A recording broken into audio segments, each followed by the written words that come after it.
그런 생각을 해봤습니다. 평범한 사람하고 비범한 사람의 차이가 무엇일까?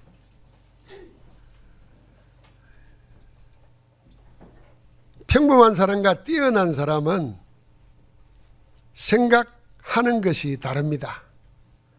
생각이 다른 게 아니라 생각하기가 다릅니다. 바보는 아예 생각 없이 살죠. 그런데 보통 평범한 사람들은 어떻게 생각하느냐면은 늘 생각하던 대로 생각합니다. 세상 사람들이 하는 생각 그대로 그냥 따라갑니다. 그러나 뛰어난 사람은 다르게 생각합니다. 생각하는 것이 다릅니다. 제가 이번 주간에 재밌는 이야기를 책으로 읽었어요. 6.25 전쟁 이후에 우리나라가 완전히 폐허가 됐지 않습니까? 그런데 캐나다로 공부하러 간 젊은이가 무역업을 해가지고 연 1억 불 이상 수입을 했대요. 그리고 지금도 큰 무역업을 하고 한국에 와서 뭐 이렇게 강의도 하고 그러더라고요. 그런데 전쟁 이후에 우리나라에서 뭘 외국에다 내다 팔 게 있겠습니까? 여러분 뭘 팔았겠어요? 한번 생각해 보세요. 뭘 팔았을까요?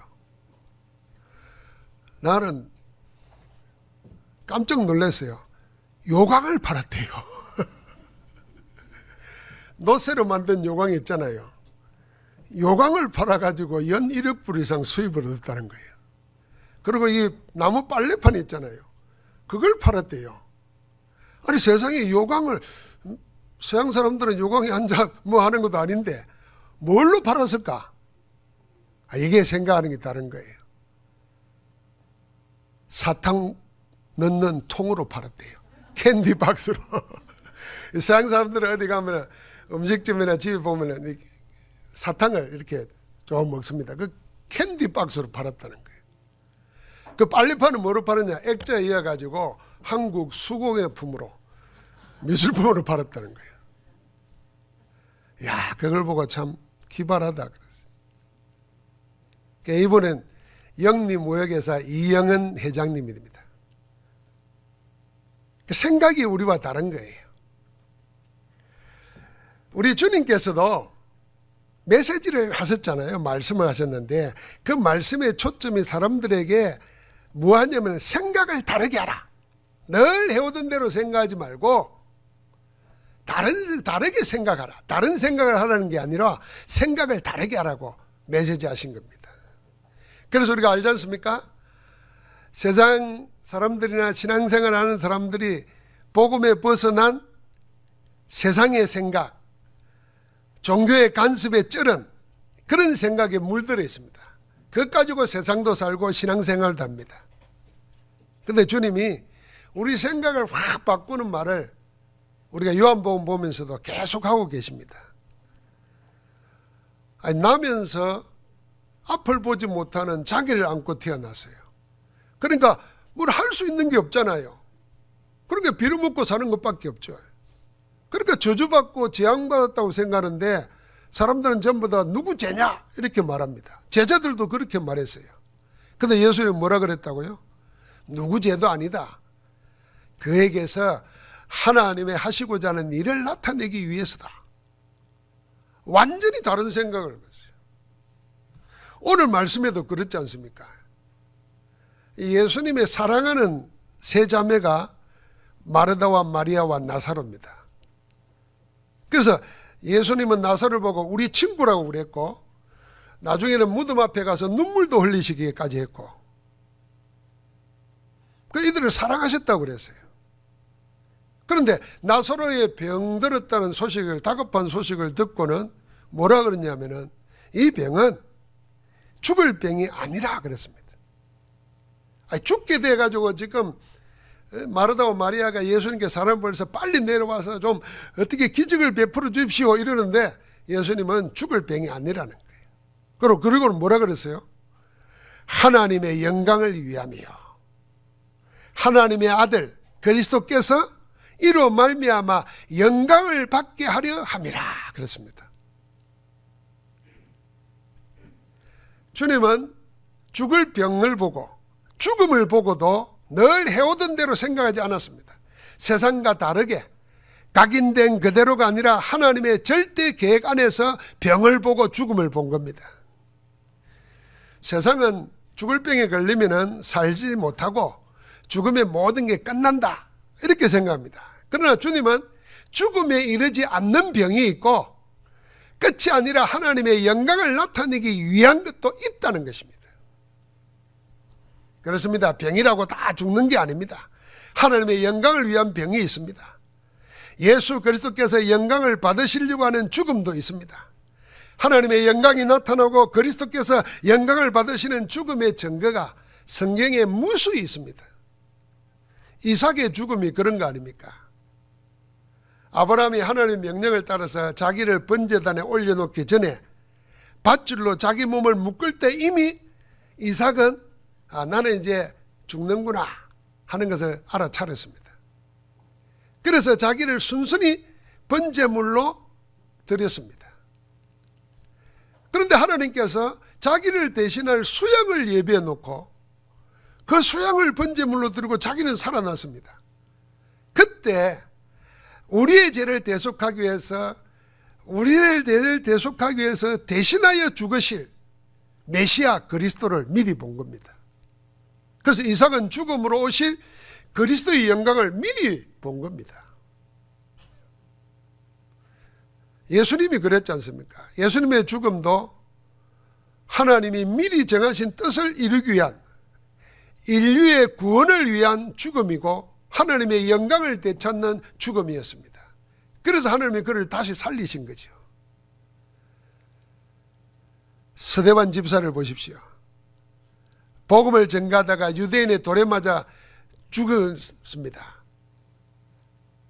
그때 그는 죽음을 통해서 하나님의 영광을, 그리스도의 영광을 드러내는 죽음이었습니다.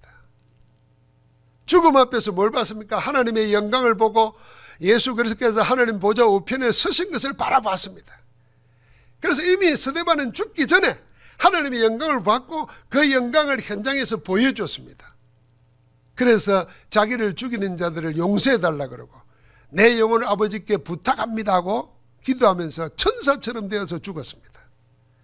하나님의 영광이 드러나는 죽음이었습니다. 히브리서 11장에 보면 믿음의 사람들이 전부 다 큰 박해와 환난 앞에 섰지 않습니까? 심지어는 이사야는 톱으로 키워서 죽였다 그랬습니다. 그런데도 그들은 죽음 앞에서 비굴하지 않았습니다. 두려워하지 않았습니다. 하나님의 나라를 보여주는 믿음을 따라서 죽었습니다. 그래서 이들의 죽음을 통해서 메시아 그리스도의 영광이 드러나게 되었습니다.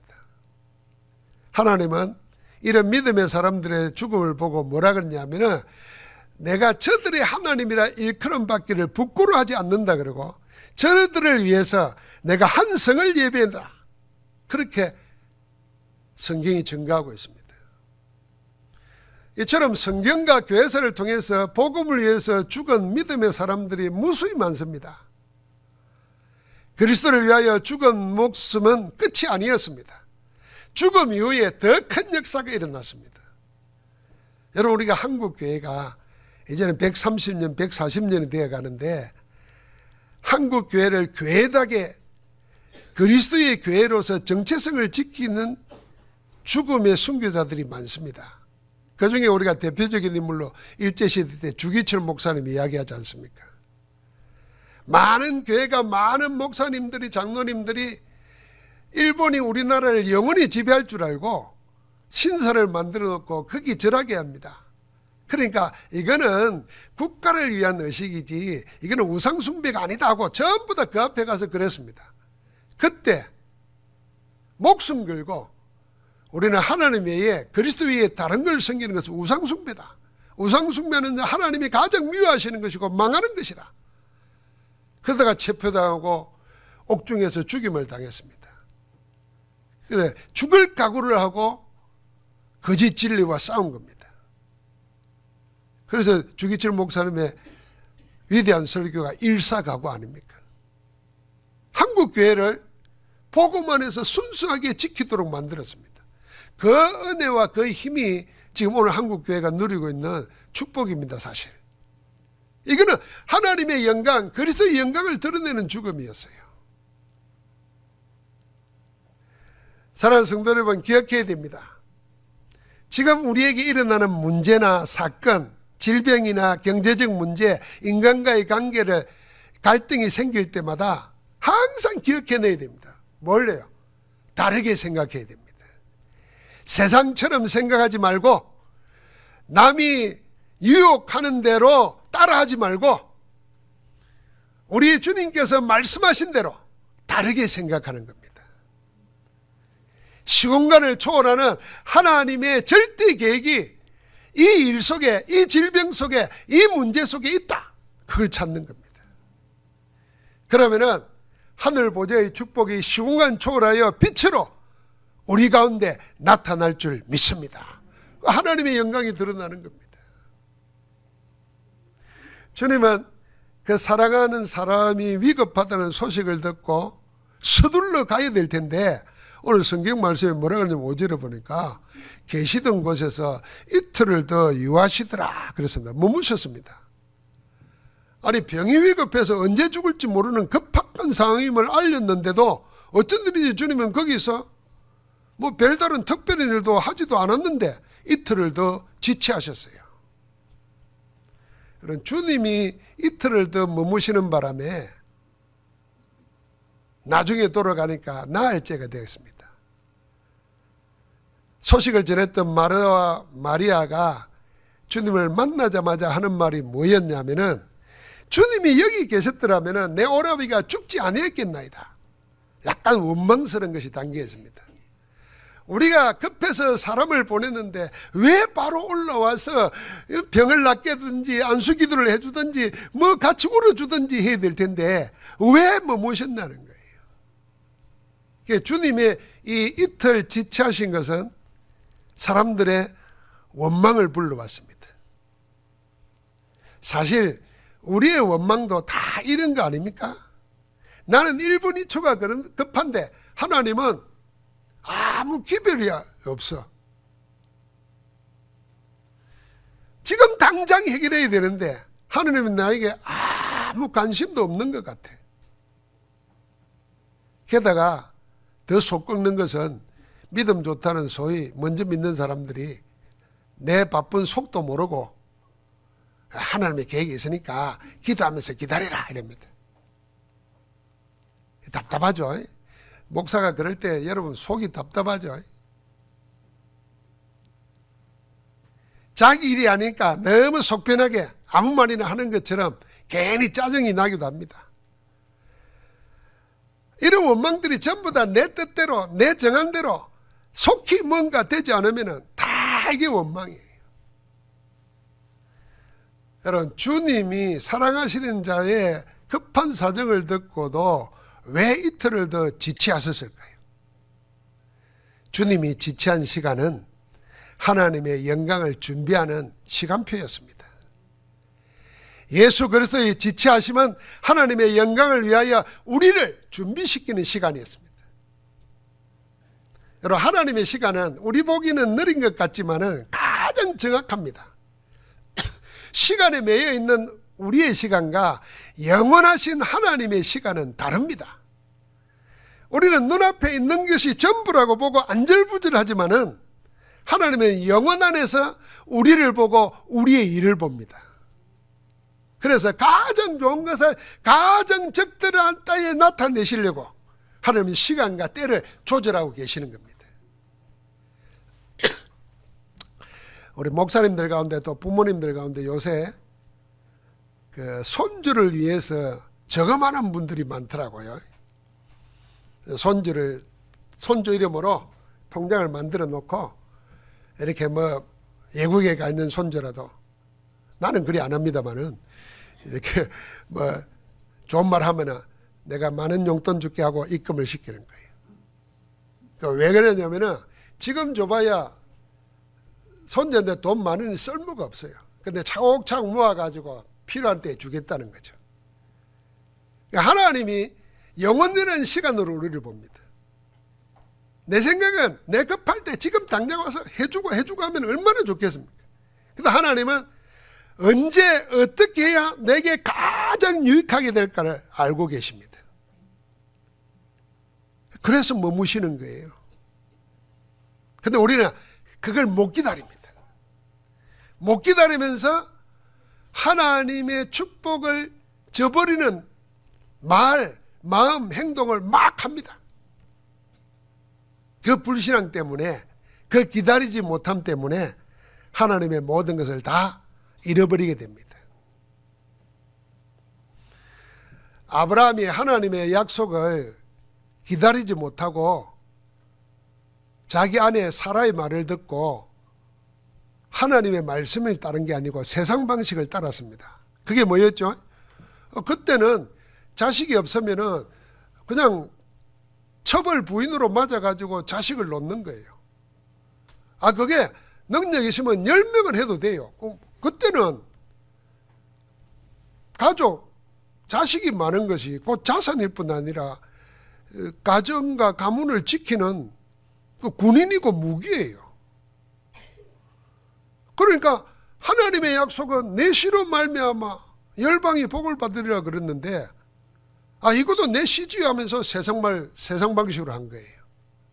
그래서 86세에 이방 여인 하갈을 맞이하여 아들 이스마엘을 낳았습니다. 하나님이 주실 때까지 기다리지 못하고 세상 방식으로 자기 뜻을 이루고자 하는 인본주의 불신앙이었습니다. 자, 그런데도 하나님은 99세 될 때 13년 뒤에 나타나셔서 하나님을 계시하시고 아들을 낳을 거라 말씀했습니다. 13년을 기다리신 겁니다. 애굽의 노예에서 해방된 이스라엘이 가나안을 정복할 준비가 될 때까지 애굽에서 나와가지고 광야에서 40년을 준비시켰습니다. 때가 되니까 하나님이 어떻게 합니까? 가나안을 정복하도록 하는 겁니다. 그때까지 언약궤에 모신 성막을 중심으로 체질을 개선하게 만든 겁니다. 우리를 준비시키는 거예요. 기독교를 박해한 로마 제국이 복음화될 때까지 하나님의 사람들을 포악한 10명의 황제에 의해서 무수히 순교의 피를 흘리면서 죽어갔습니다. 복음을 위해서 생명을 건 신앙생활을 한 겁니다. 그런데 250년 만에 박해자 로마 제국은 그리스도 앞에, 복음 앞에 무릎을 꿇었습니다. 우리가 볼 때는 허무하게 죽는 것 같지만 하나님은 모든 것을 이루고 계셨습니다. 지금도 성삼위 하나님은 영원이라는 시간 속에서 쉬지 않으시며 그 뜻을 이루기 위해서 일하고 계십니다. 예수님이 이걸 알았어요. 그래서 말했지 않습니까? 내 아버지께서 이제까지 일하시니, 지금도 일하시니 나도 일한다 그랬습니다. 여러분, 기도에는 비밀이 있습니다. 그 기도의 내용이 삼언약입니다. 우리가 138이라고 말하는 겁니다. 그 기도의 내용입니다. 우리의 모든 죄와 문제를 해결하시고 지금 우리 안에 살아계신 그리스도, 그걸 기도하는 겁니다. 그 그리스도에 집중할 때 하나님 나라의 일이 일어납니다. 여러분과 나에게는 없는 시공간을 초월하는 하나님 나라의 일이 나타납니다. 그걸 기도하는 겁니다. 그래서 우리는 세상을 살리기 위해서 내 것이 아닌, 사람 것이 아닌, 세상 것이 아닌 하나님의 은혜와 힘이 필요합니다. 그게 오직 성령입니다. 이 세 가지가 기도의 내용입니다. 그럼 이 세 가지가, 이 내용이 기도의 방법도 가르쳐 줍니다. 그래서 뭡니까? 그리스도, 모든 문제를 해결하신 그리스도를 누리라는 겁니다. 인정하라는 겁니다. 즐거워하라는 겁니다. 그리스도가 모든 문제를 끝내셨습니다.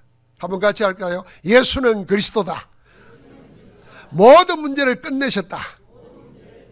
지금 내 안에 나와 함께 하신다. 그렇게 기도하시는 거예요.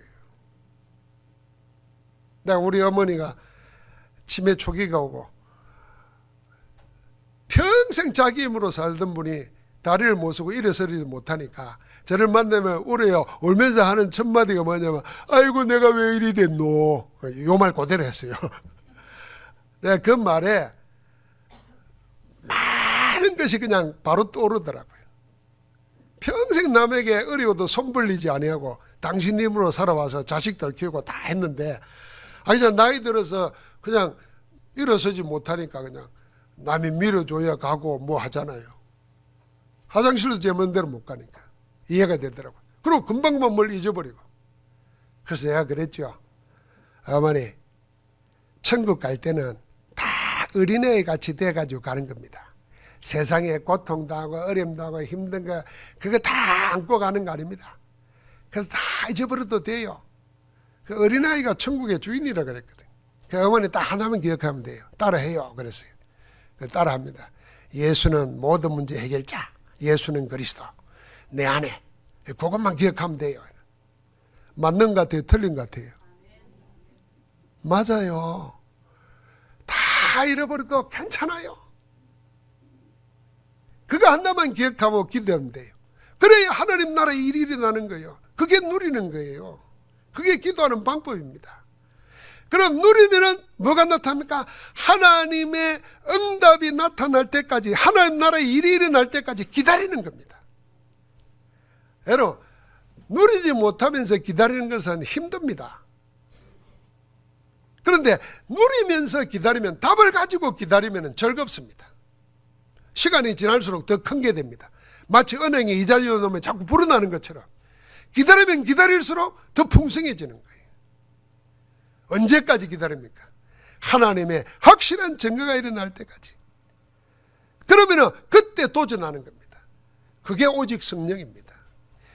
누림과 기다림과 도전, 이게 기도하는 방법입니다. 그래서 기도는 나에게 맞추는 게 아닙니다. 하나님의 시간표에 나를 맞추는 겁니다. 그게 응답받는 기도의 비밀입니다. 그래서 우리가 언약 붙잡고 24 기도하면 하나님 나라의 일이 여러분과 내 속에 일어납니다.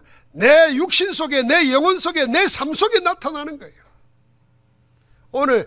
오늘 우리는 11장에 나사로가 죽었다가 살아나는 건 다음 주에 볼 텐데요. 죽어서 나흘이 돼서 썩어서 냄새가 난다 그랬어요.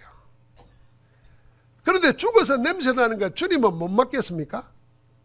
그런데 그 죽음 앞에 서서 나사로야 불렀습니다. 이름을 불렀어요.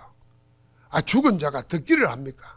그런데 주님은 그 죽은 자가 아니요, 누워있는 잠자는 자지.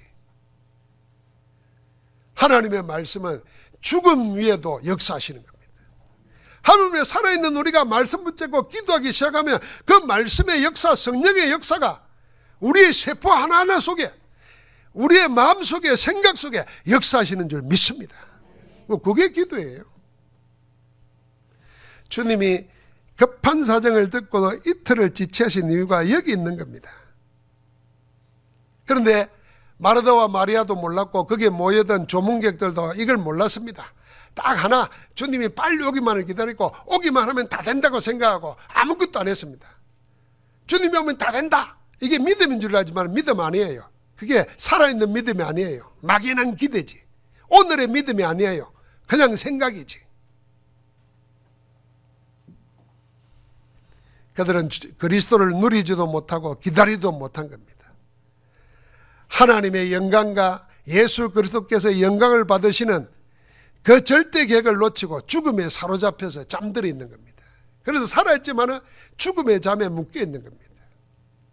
주님은 그걸 깨우러 가는 것입니다. 주님이 이틀을 지체하는 동안에 나사로가 죽었다는 것을 모르는 게 아닙니다. 알았습니다. 어떻게 보면 마치 나사로가 죽을 때까지 더 지체하신 것처럼 보여요. 그래서 이제는 그걸 알고는 제자들에게 말합니다. 우리 친구 나사로가 잠들었도다. 그러나 내가 깨우러 가노라. 주님은 나사로가 죽었다는 것을 알고 그 알고도 잠들었다 그렇게 말했어요.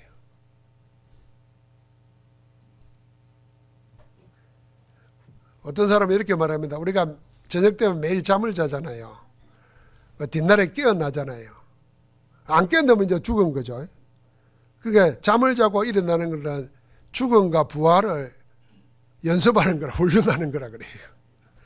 맞아요. 자다가 가시는 분도 얼마나 많아요. 근데 주님은 그 잠을 죽었다는 걸 알았어요. 병들어서 죽었다는 걸 알았습니다. 그래서 깨우러 가자 그랬어요. 그런데 제자들은 진짜 나사로가 잠들었기 때문에 깨우러 가자는 줄 그렇게 알았어요. 그러니까 뭐라 그럽니까? 얼마 전에 그 동네에서 유대인들이 돌을 들러 죽이려 했는데 우리가 그 길을 다시 간단 말입니까? 그랬어요. 그럴 때 주님이 나사로가 죽었느니라 그랬습니다.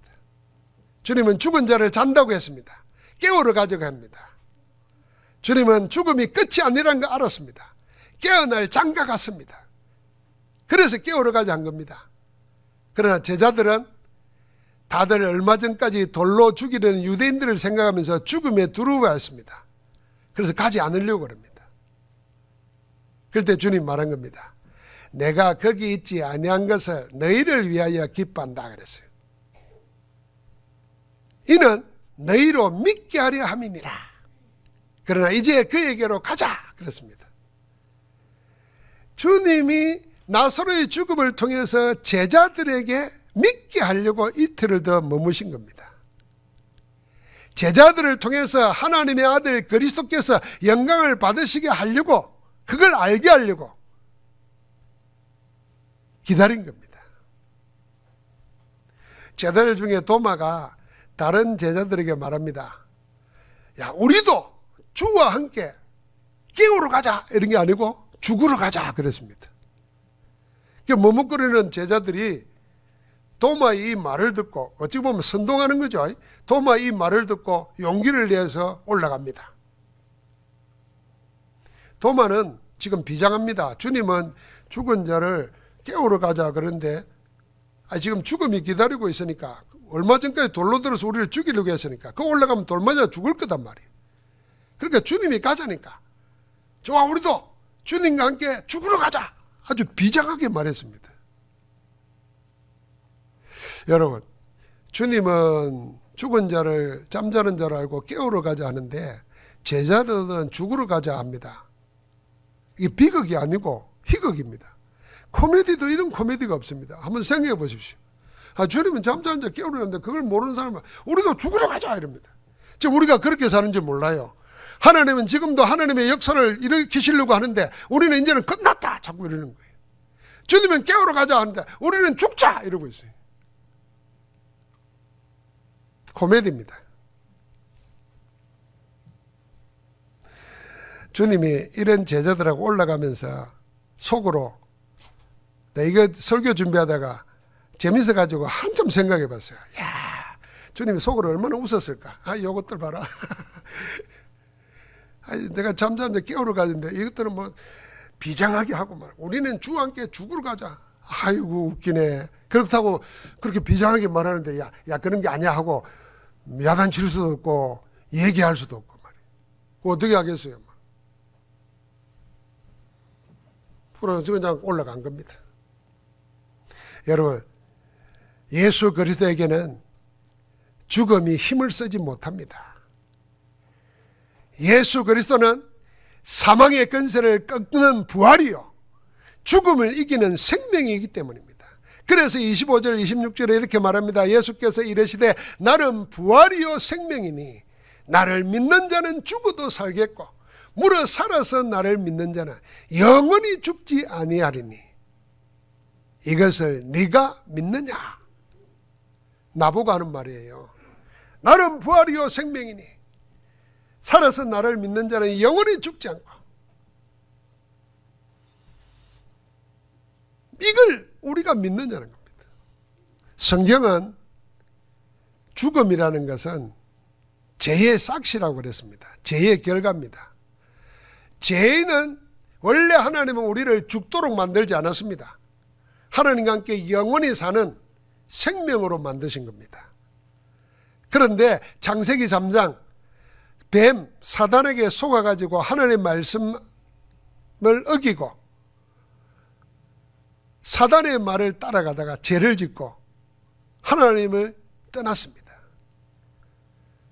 그래서 그 영은 사단의 놀이기감이 되고 노예가 되어버리고 죄와 사망의 법에 묶인 운명이 되어버렸습니다. 그러니까 살아있는 동안에 살아있지만 영이 죽었기 때문에 죽은 영은 하나님을 알 수도 없고 섬기지도 못합니다.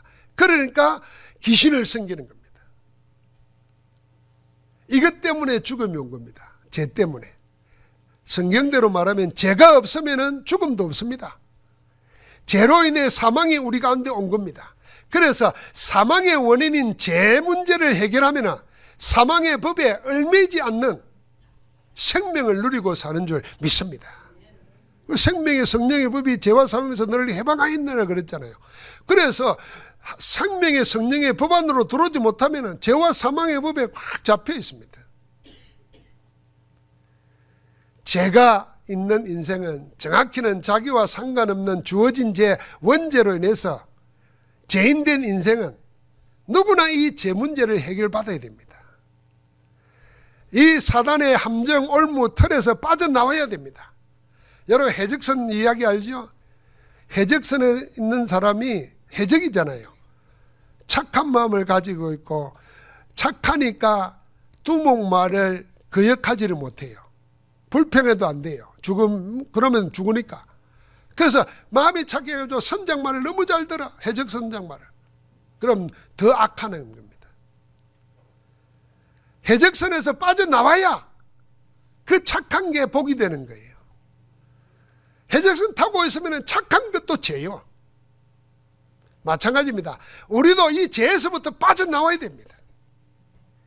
지옥의 저주에서 빠져나와야 돼요. 운명의 법에서 벗어나야 됩니다. 그래야 원치 않는 저주 재앙에서 해방받습니다. 저주 인생으로 살지 않고 하나님과 함께하는 복된 인생으로 사는 줄 믿습니다. 하나님은 이 끔찍하고 무시무시한 죄 문제를 해결하기 위하여 예수 그리스도를 보내시겠다고 언약하셨습니다. 그게 구약 성경이에요. 그 언약하신 대로 하나님이 때가 참에 자기 아들을 예수를 그리스도로 우리에게 보내주셨습니다. 하나님의 언약, 우리의 구원을 이루시기 위해서 예수님이 십자가에서 못 박혀 죽으시고 우리 죄를 대신하시고 그 증거로 부활하여 지금도 살아서 그리스도로서 역사하고 계시는 줄 믿습니다. 그래서 주님 말한 거예요. 나는 부활이요 생명이니 나를 믿는 자는 죽어도 살겠고 살아서 나를 믿는 자는 영원히 죽지 않는다. 죽음의 사망의 법에 묶이지 않습니다. 그래서 우리가 함께 하시는 그리스도, 사망을 이기신 그리스도를 누리면 여러분과 내 마음속에 불안이나 두려움이나 염려나 근심이 나를 집어삼키지 못합니다. 우리가 인생이니까 겁도 생길 수도 있고 염려도 올 수 있고 근심도 올 수 있지만 그게 우리를 이기지 못합니다. 오히려 기도하면 그게 뭐예요? 축복으로 바뀌는 겁니다. 평강으로, 정거로 바뀌는 겁니다. 그래서 죽음을 이긴 신자들을 우리가 구하지 않습니까? 우리 교회 안에도 다 돌아가시는 분들이 죽음을 이기셨어요. 그래서 죽기 전에 복음을 남기고 죽기 전에 기쁨을 오는 거예요. 질병을 이기지 않습니까? 사망의 권세가 생명을 이기지 못하는 줄 믿습니다. 무덤이 주님을 가둘 수가 없었어요. 죽음이 주님을 이기지 못합니다. 사망의 권세가 주님을 못 이깁니다. 지금 그 주님이 우리와 함께 하신 줄 믿습니다.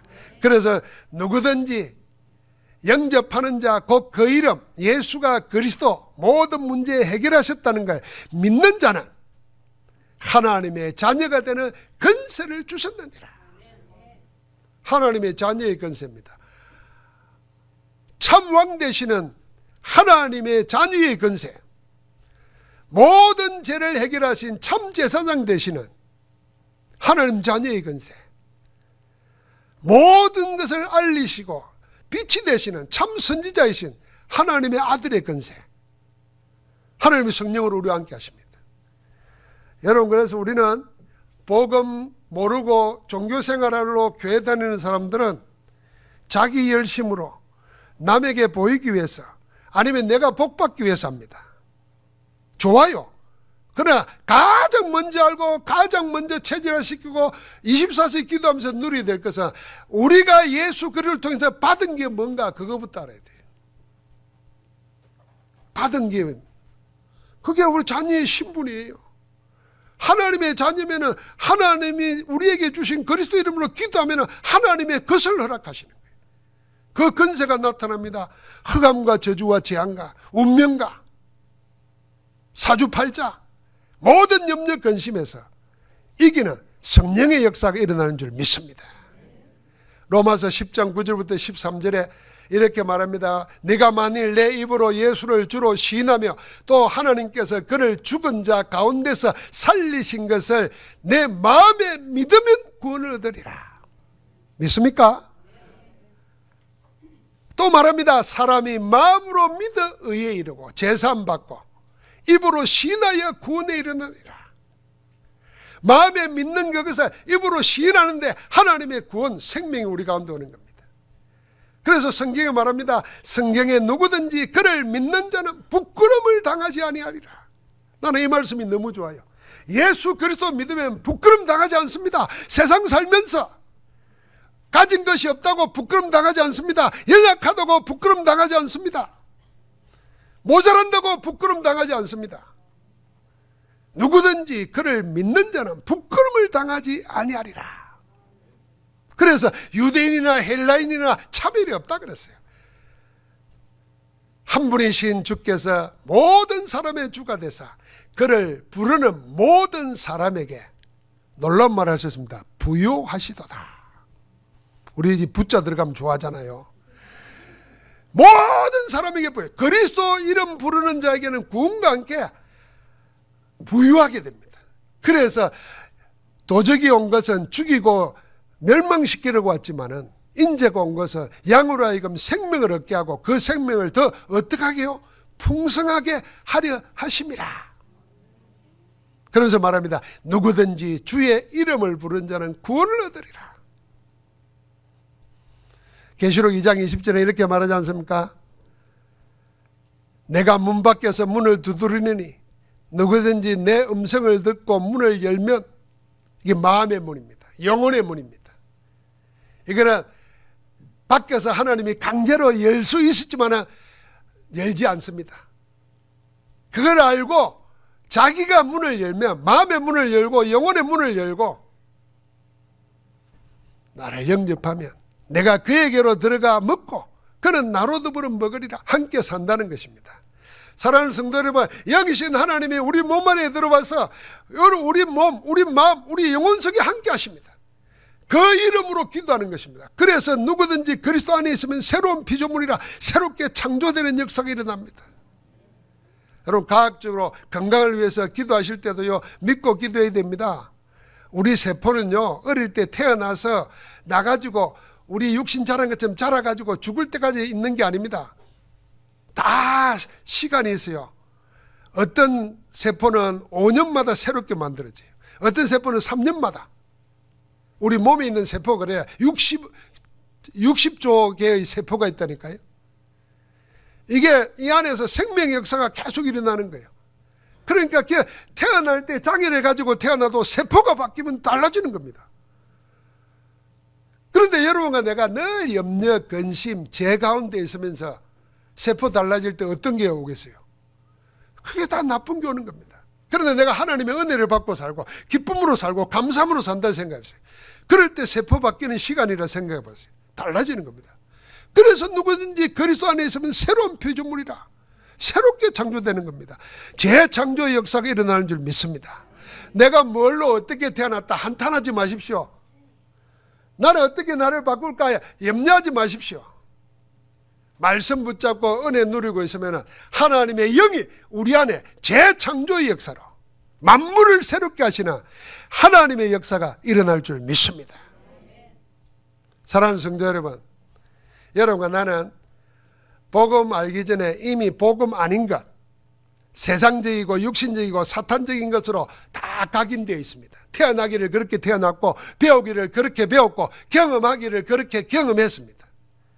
맞지 않습니까? 우리가 예수 안 믿었으니까. 교회 다니면서도 아무것도 모르고 다녔으니까.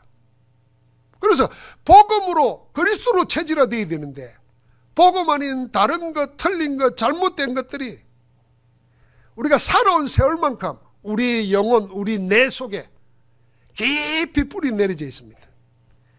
겸허하고 배운 것만큼 교묘하게 우리를 조정하고 있습니다. 우리가 하나님의 자녀 아닐 때는 사단의 함정 올무 틀에 갇혀서 그런 것들을 즐거워하고 기뻐하고 매달리고 살았습니다. 그런 것들을 더 많이 알고 더 많이 가지려고 더 열심으로 공부하면서 돈 써가면서 살았습니다. 그러나 이제는 그럴 필요 없습니다. 왜요? 우리는 하나님의 자녀입니다. 우리는 예수 그리스도의 사람입니다. 우리는 성령의 전입니다. 이제는 이전과 다르게 생각하면 됩니다. 세상 따라 생각하지 말고 하나님의 성령 따라 움직이면 됩니다. 사람 따라가던 걸음, 이제는 말씀 따라가면 됩니다. 무조건 열심히 하던 것 기도하면서 하나님 주시는 힘으로 하면 될 줄 믿습니다. 성삼위 하나님이 함께하는 은혜 속에서 보좌의 축복을 누리며 하나님이 여시는 3시대의 주역으로 서기를 주의 이름으로 축복합니다. 우리를 237 5천종족 후대가 기다리고 있습니다. 여러분, 237 5천종족은 이 복음을 듣지 못했습니다. 그래서 지금도 우상숭배하며 거짓 신들을 섬기며, 그래서 오는 저주 재앙을 벗어나지 못하고 고통 속에 눌려 있습니다.